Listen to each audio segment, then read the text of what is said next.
I didn't think much of it the first time Jayden walked through the door with his usual loud grin and oversized hoodie.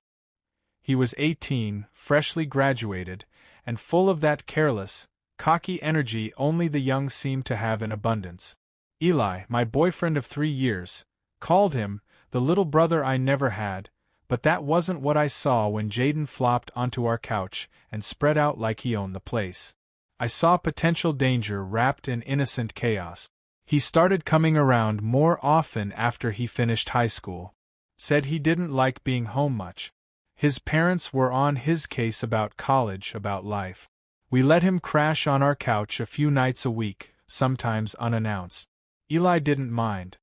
He'd ruffle Jayden's hair and offer him a beer with that same detached affection you'd give a stray cat you secretly liked. But for me, something about Jayden's presence began to unsettle the air. I couldn't explain it at first. Not even to myself. I'm 27. I'm not old, but I'm past the age where boys with soft skin and reckless grins should turn my head. Or at least, that's what I told myself. But Jayden would lean just a little too close when he spoke to me. He'd stretch in ways that made his shirt ride up when he knew I was looking. Once, he walked past me after a shower in nothing but a towel slung low on his hips. No shame. Just a smirk and bathrooms free. I laughed it off, but I felt it, that heat behind the laugh. That ache I hadn't felt in months. Eli and I were in a rut. That's what we called it, anyway. Work was taking more and more of him. Late nights, early mornings, always tired. We barely touched anymore. Our conversations revolved around bills and groceries. I didn't know the last time he looked at me like I was anything more than background noise. I had tried to talk about it, tried to spark something, anything, but he always promised things would get better, after this project, or once the promotion comes through. Jayden, though. Jayden saw me. It started small. Comments like, "You always smell good," or, "You don't look that old, you know." He said it with that teasing tone, but his eyes held something heavier. I should have shut it down. I should have set boundaries. But instead, I started wearing cologne again. I started changing my shirt before he came over, making sure my hair looked decent even when I was just home. One Friday night, Eli was working late again. I made dinner for one and sat in front of the TV, scrolling endlessly through Netflix. Then Jayden showed up without a text, hands in his pockets, his smile tilted. "You look lonely," he said. "I am," I admitted, maybe too quickly. He kicked off his shoes and made himself comfortable on the opposite end of the couch. His knee touched mine as he sat down. He didn't move it. Neither did I. "You and Eli okay?" he asked after a few moments of silence. "We're fine," I lied. Jayden didn't press. He just nodded like he knew better. Like he'd already decided what the truth was. And then he picked the movie. Something ridiculous and loud. Halfway through, he leaned his head on my shoulder like it was the most natural thing in the world. I should have shifted away. I didn't. His breath was warm on my neck. My chest tightened. "You ever think about what life would be like if things were different?" he murmured, voice barely above a whisper. I didn't respond. Couldn't. His question echoed in the quiet space between us. The movie ended. He didn't move. It was only when the garage door groaned open, Eli's arrival, that Jayden straightened up and stood, stretching like a cat waking from a nap. He glanced at me, and his lips twitched into a half-smile. "Guess I'll head out. See you around." Then he was gone, leaving behind the warmth of his body on the couch, and 1,000 questions humming in my bones. Eli walked in minutes later, briefcase in one hand, tie loosened, face drawn. He kissed the top of my head and mumbled a tired, "Hey." I nodded, heart still pounding from something I hadn't even done. "You okay?" he asked, glancing at the untouched food on the table. "Yeah. Just tired." We sat in silence after that, the sound of him typing on his laptop filling the space Jayden had occupied moments before. I lay in bed that night staring at the ceiling, the smell of Jayden's cologne still clinging faintly to my hoodie. I didn't touch Eli when he climbed in next to me. I pretended to sleep. I told myself nothing had happened. But something had shifted. And I knew, without question, that something more was coming. Jayden started staying over more after that night. It wasn't a conversation. It wasn't a plan. He just slipped into the space Eli had left behind. Sometimes he brought food. Sometimes he brought nothing but himself. Eli rarely noticed. Work had swallowed him whole. His messages turned into single-word replies. Even when he was home, he wasn't really with me. Jayden, on the other hand, was everywhere. One Saturday evening, Eli was out of town for a leadership conference. I expected to spend the night alone, but Jayden texted me out of the blue. "You cooking tonight? I'm hungry." He showed up 30 minutes later with a bag of chips and no shirt, only a windbreaker unzipped halfway. His chest was still flushed from the gym, glistening slightly under the soft hallway light. "You planning to put a shirt on?" I asked, trying to keep my voice neutral. He grinned. "Why? Is this bothering you?" I didn't answer. He didn't need one. Dinner was quick and lazy. Instant ramen, dressed up with a few eggs and some frozen dumplings. We ate sitting side by side on the kitchen counter like teenagers sneaking midnight snacks. Jayden kept his legs wide, feet dangling, brushing against mine. I told myself I wasn't imagining the way he kept looking at me between bites. After dinner, we ended up on the couch. Again. Too close. Again. He scrolled through my playlists, picking songs I hadn't touched in years. Slow ones. Intimate ones. Tracks I used to play when Eli and I were still trying. Jayden leaned back, arms behind his head, revealing just a bit too much skin. His abs flexed with every breath. He caught me looking. "See something you like," he teased. I should have walked away. I should have told him to go home. Instead, I said, "Don't start something you can't handle." His expression shifted. Just a fraction, but it was enough. The playfulness dropped. Something heavier took its place. "I know what I'm doing," he said softly. The tension between us turned electric. Loud, even in the silence. I felt it in the tightening of my jaw, in the thud of my heart, in the ache that had gone ignored for too long. I stood up to grab some water, desperate to cool the air, but Jayden followed. The kitchen light was dim. The only glow came from the fridge door when I opened it. I heard him step behind me. "Close." "You're not happy with him," he said. I turned, water bottle in hand, and found him closer than I expected. His eyes locked on mine. There was no teasing this time. Just truth. "You don't know anything about it," I said, though my voice betrayed me. "I know what it's like to want someone who stopped wanting you back," he said. "I see the way you look when he calls. Like you're bracing yourself to be disappointed." My throat tightened. "And I see the way you look at me," he added, voice dropping. "You think I don't notice?" I opened my mouth to deny it, to lie, to salvage some moral high ground, but nothing came out. Jayden stepped forward. Slowly. Giving me time to stop him. I didn't.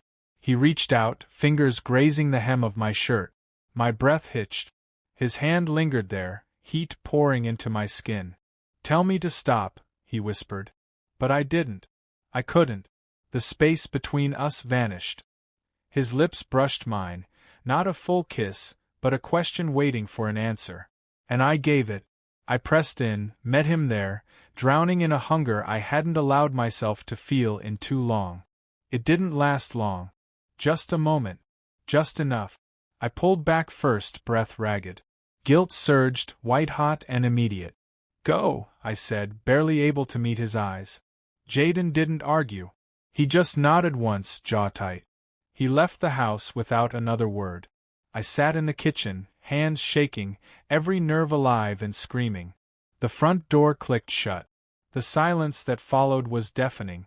I stayed awake that night, lying on the couch where Jayden had been just hours before. I could still feel the shape of him in the cushions. I could still taste him on my lips.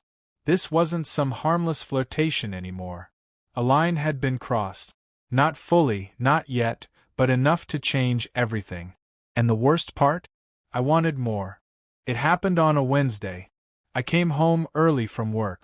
The office had a power outage, and everyone was sent home by lunch.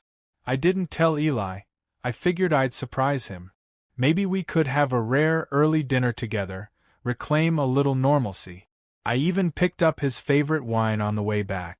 The house was quiet when I stepped in. Too quiet. No TV. No music. Just the faint creak of floorboards upstairs. I paused. Eli. I called out. No answer. I moved up the stairs slowly, half expecting to find him asleep, or maybe on a call. But it wasn't Eli I found. Jayden stood in my bedroom, in front of the mirror. My mirror. My room. Wearing one of my shirts, one I hadn't worn in months. It hung slightly loose on his smaller frame, but he wore it like it belonged to him. He didn't flinch when he saw me. He turned, calm, confident, like he'd been waiting for this exact moment. You're early, he said. What the hell are you doing? Trying to understand you, he said. Trying to feel what it's like to be you in his world. I stepped in, closing the door behind me without even thinking. Take it off. Make me, he said, and there was no smirk this time. No playfulness. Only heat. Something shifted in me, snapped maybe.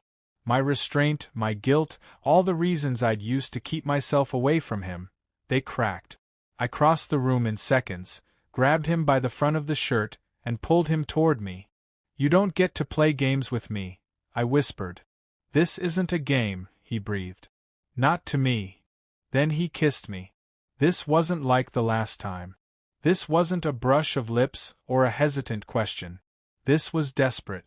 Hungry. Real. My hands found his skin before I realized what I was doing. The shirt was gone. I didn't remember pulling it off. I just knew I needed to touch him, feel something alive, something raw. Jayden responded like he'd been waiting his whole life for this. No hesitation, no fear. His fingers knew exactly where to go. His mouth mapped me like a secret he'd memorized. It was reckless. It was fast. It was everything I hadn't let myself feel in years. And then it was over. We lay there in the quiet of tangled sheets and shame. The air between us had shifted again, this time permanently. The room still smelled like us, like sex and sweat and betrayal. Jayden rolled onto his side, watching me. His expression unreadable. Say something, he said. What do you want me to say? That you wanted this. That you're not sorry. But I was. Not for doing it, but for how easy it had been. For how quickly I'd let go of everything I thought I stood for. I need you to leave, I said. He didn't move. Jayden.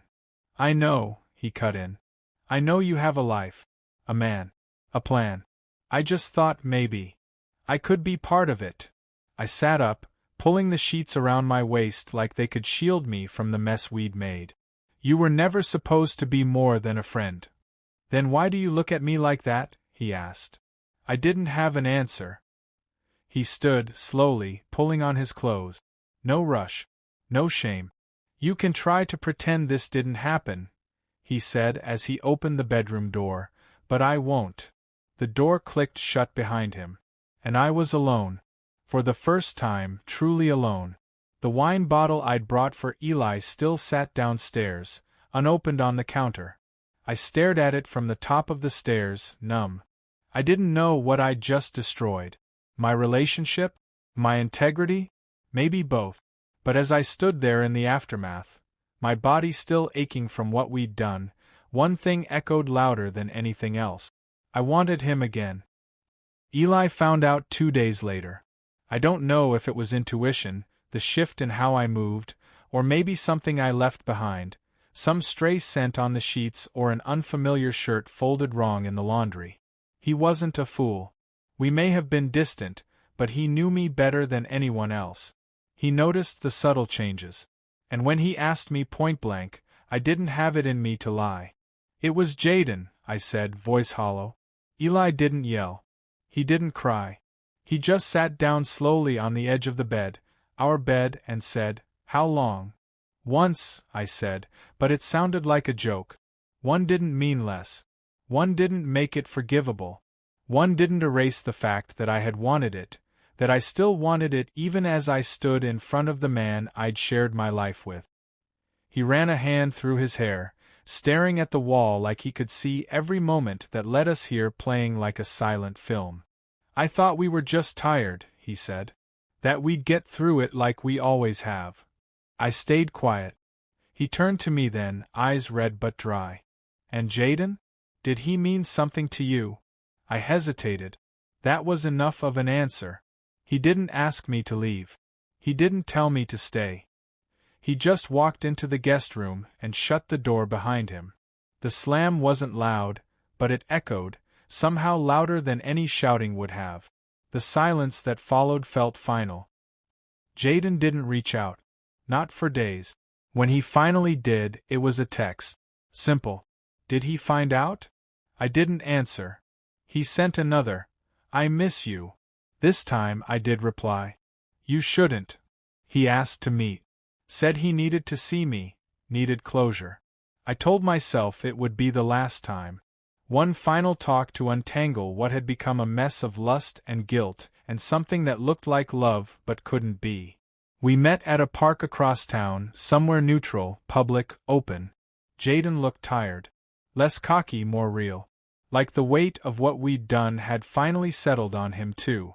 He sat next to me on the bench, close but not touching. Respectful, almost. So, what happens now? He asked. I didn't know how to answer.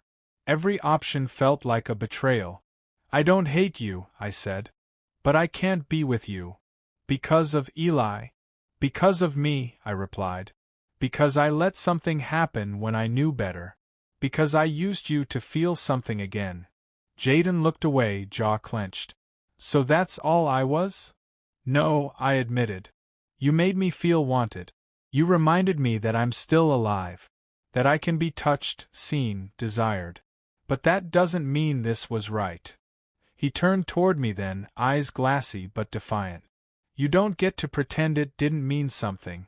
I'm not pretending, I said softly. I'm just accepting the cost. Jayden stood, shoved his hands in his pockets. You always looked so put together, you know that? But you're just as fucked up as the rest of us. I never said I wasn't. He gave me a long look, then nodded once. And just like that, he walked away. This time, I didn't watch him go. Eli moved out the following weekend. No dramatic speech. No begging. Just quiet packing, a few short exchanges about logistics and bills. We split the furniture like two people dividing the remains of a life no longer shared. He left the bed.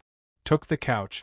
Before he closed the door for the last time, he looked back and said, I loved you. Even when I didn't know how to show it. I know, I said. I hope he was worth it. I didn't answer. Because he wasn't. But that wasn't the point. Weeks passed. The silence that once felt suffocating turned into something cleaner. Calmer. I didn't see Jayden again. I didn't try to. Sometimes I'd find an old text from him still saved on my phone. Something flirty. Something bold. I'd stare at it until the sting returned, then delete it. Healing didn't come in waves. It came in fragments, quiet dinners alone, slow mornings, cold sheet. Regret became familiar. But with it came clarity. Jayden had been the fire. Eli the ashes. And me? I was the match. I had burned everything. And now I had to rebuild. Alone. But finally, I was honest.